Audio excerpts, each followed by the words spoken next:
بله من دیگه قرار نیست بگم سلام کاپتان اسپارتا هستم. به خاطر دلایلی حالا من اسم کانال عوض کردم و دیگه فارسی هم نیست. کینگ آف اسپارتا یعنی پادشاه اسپارتا هستم از الان به بعد. بچه ها من بهتون قول داده بودم اگر 25 تایی بشیم فیس ترابل میکنم، اما یکی دیگه هم میخوام بهش اضافه کنم.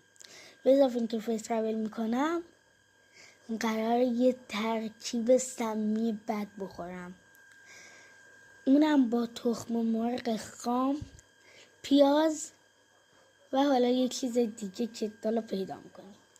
و گفتم اگر 50 تایی بشیم تندترین نودل جهان رو قرار بخورم. پس لایک ساب فراموشتون نشه و من تا فیس ترابل کنم اون موادی که اون 3 تا مواد، من پیاز رو دوست دارم نه اینکه متنفر باشم، اما من کلا تخم مرغ پخته شده هم دوست ندارم. از تخم مرغ متنفرم. شاید حالا آبپز دوست داشته باشم اما نپخته رو هم متنفرم هم سرخ کرده شو. ساب فراموشتون نشه، فقط 25 تا.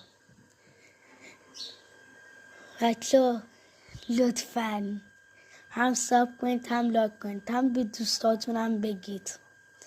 ممنون، خدا نگهدار.